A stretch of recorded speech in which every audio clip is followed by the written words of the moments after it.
Now, y'all are in Washington. Some of you don't live here, so I got to give you some travel advice. Don't drink the water. There's something in the water that makes you liberal.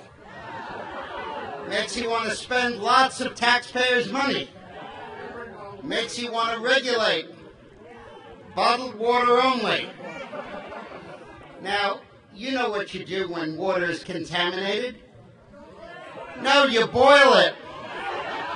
And then you toss in a tea bag.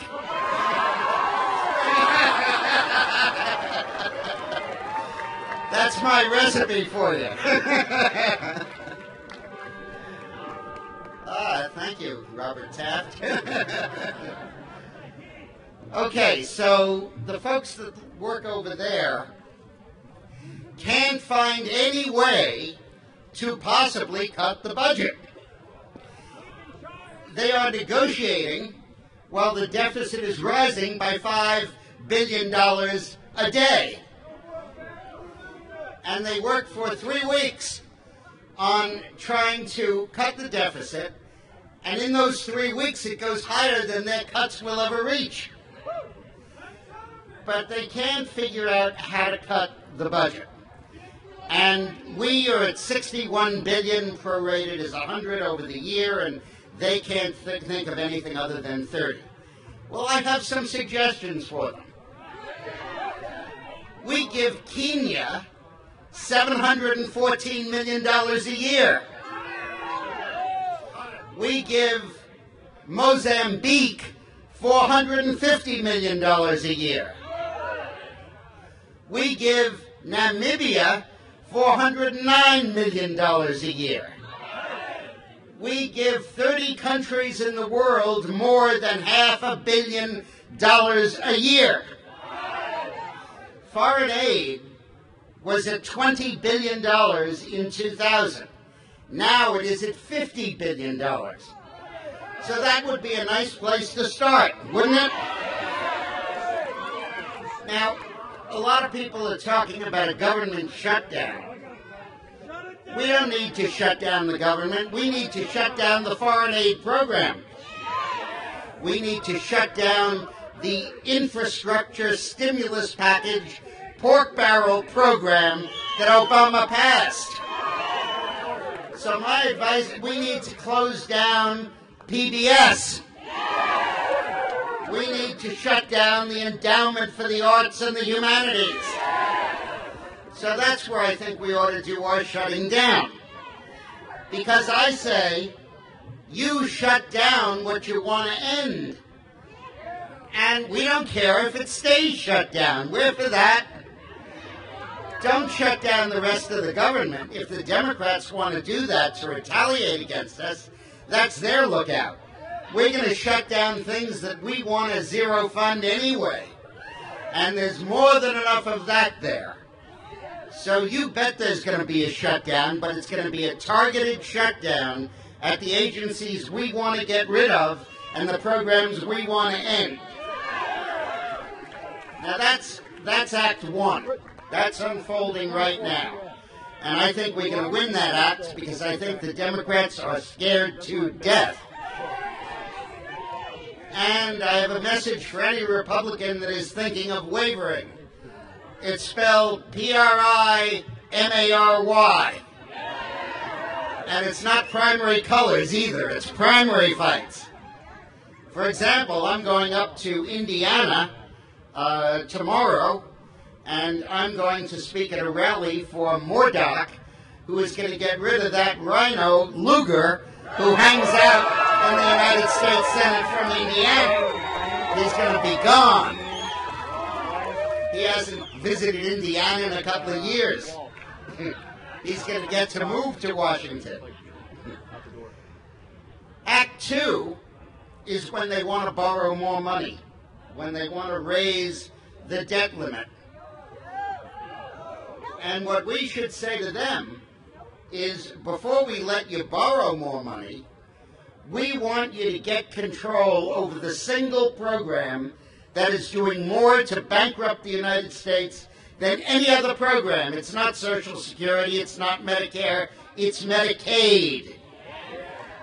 Under Obama's administration, Medicaid has gone up by 54% in 2 years. It's doubling every 4 years. And the budget deficit we're running more than anything else is caused by Medicaid. Social Security went up by 12%, Medicare by 16%. It's Medicaid that is going crazy. And half of Obamacare is the increase in the Medicaid program. And I say, if you want that debt limit raised, you got to kill that program. Dead. Cancel it. Cancel the increase that Obama passed. Cancel that part of Obamacare. The courts will take care of the rest of us for us. And I know, actually, it's problematic because I do have pledges from all 5 members of the Supreme Court that they won't die.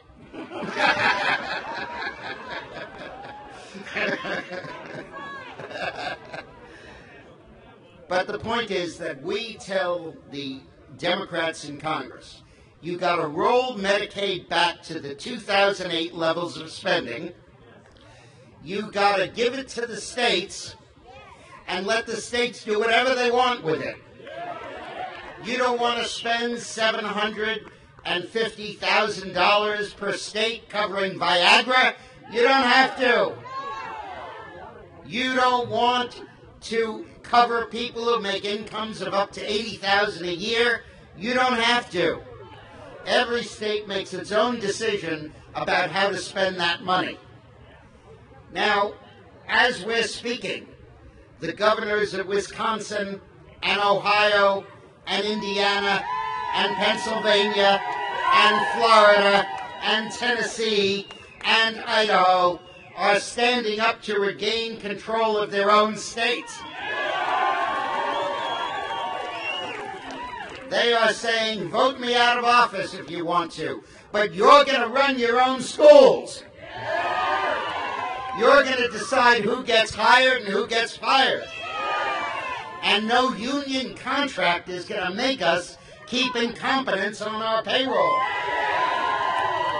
You know, in New York City, there are 80,000 school teachers, and 4,000 of them have got to be fired because of budget cuts. Well, coincidentally, there are 4,000 teachers in New York City who every day go to what are called rubber rooms. Those are rooms where they never see a student. They watch TV, they read the paper. Some of them even are literate enough to read a book, if there's large print. But they are so abusive, physically, verbally, even sexually, and they are so incompetent and so crazy that the chancellor has judged that they cannot be exposed to students. But the union contract won't let us fire them. The total number of people that have been discharged of New York City school system for cause in the last 10 years with 80,000 teachers is 2. And they can't touch those 4,000. So now layoffs are coming. Which 4,000 are going to be laid off? The people who are enrolled in Teach America from Princeton and Columbia and Yale, 20% of the graduating classes go in to Teach for America, thank God, motivated, articulate, brilliant young people wanting to serve the country and help our students. They're going to be the first ones laid off because they don't have the seniority. And these 4,000 schlep-alongs are going to still be inside the rubber rooms, and we can't touch them. And when Bloomberg asked the legislature to give him authority to lay them off, not the seniority, the people low in seniority, the unions and the state assembly they control said no. You got to lay off all the young idealistic teachers. Well, that is ending now because of the stern, aggressive actions of the new American heroes. Scott Walker of Wisconsin, John Kasich of Ohio, Mitch Daniels of Indiana, Corbett of Pennsylvania, much as I sometimes hate him, Rick Scott of Florida, and and the legislative leaderships in Idaho and in Tennessee. They are paving the way for us to the future. So between what they're doing, you get control of education, and we're going to give them control of Medicaid. You know what that equals? The 10th Amendment. It gives the states back their power.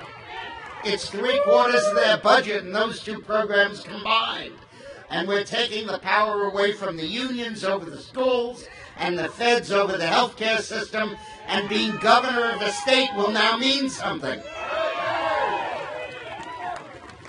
Then we come to Act 3. That's the biggie.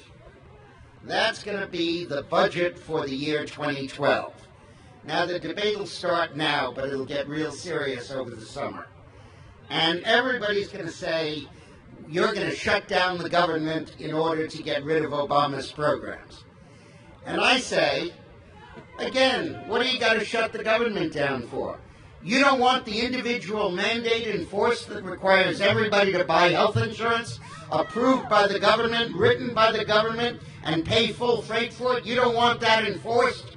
You don't want the employer mandate enforced that's going to cost us jobs? Fine. Close down the IRS. Zero funding until they approve of the budget with those riders in it. We could do without it for a couple of weeks, believe me. And when those guys aren't drawing salaries, you bet they'll begin to see the light. You don't want carbon limits that are going to destroy American manufacturing and force the jobs overseas. By the way, in my book, Revolt, I point out that the United States has already accomplished 60% of the goals of Kyoto and Copenhagen in reducing carbon emissions. The way free men and free women do it, through the market, through education, through voluntary action, not through coercion and taxation and regulation. But you don't want the EPA unilaterally imposing what Congress didn't approve? Close them down. Put that rider in their budget, and if they don't like it, we don't have an EPA. Believe me, nobody's going to cry.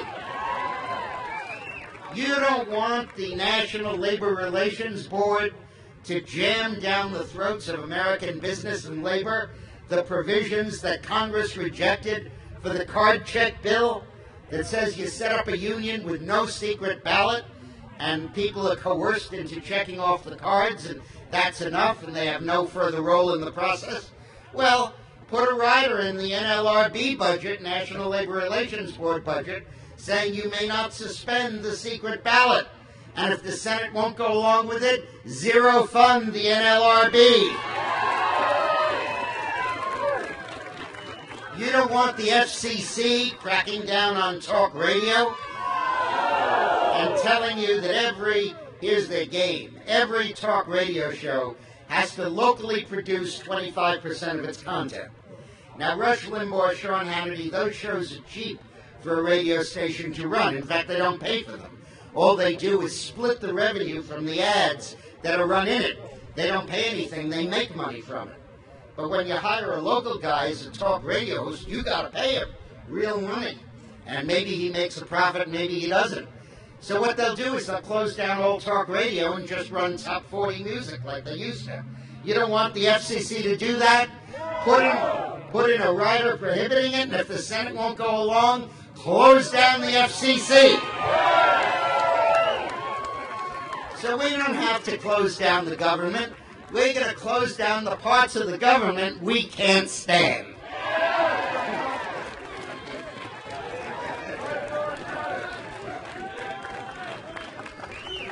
And that strategy is going to work because the only alternative Obama and the senators have then is to say, to spite you, we're going to close down the rest of the government. And that's not going to be very popular with the American people. So listen, I went throughout the United States during the election year of 2010 speaking at Tea Party gatherings. And I always quoted that wonderful movie, Same Time Next Year. I said, we're going to get together in the same place at the same time to hold their feet to the fire and make sure that they act as they promised to act during the election of 2010. And that's why you're here, and that's why I'm here, and that's why together we're going to win. Thank you.